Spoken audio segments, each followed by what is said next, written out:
हर हर महादेव। आज है महाशिवरात्रि। आज हम जाएंगे भोले बाबा के दर्शन करने के लिए मंदिर पे। आप सब भी आओ, वीडियो देखो मेरी और महाशिवरात्रि के दर्शन करिए। भोले बाबा के आज महाशिवरात्रि के दिन पे अपन दर्शन करेंगे। वीडियो में बने रहना, वीडियो आगे तक पूरी वीडियो देखना।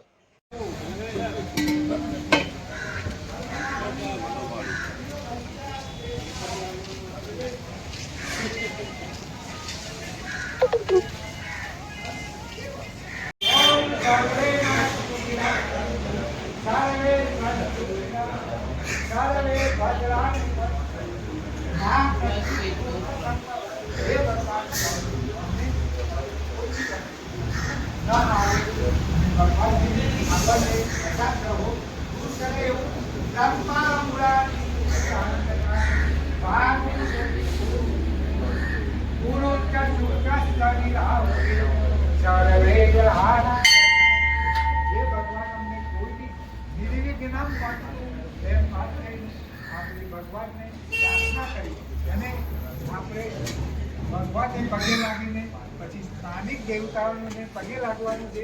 ઓમ સર્વેના સુખના સંતો બધાને પગે લાગીને સ્થાનિક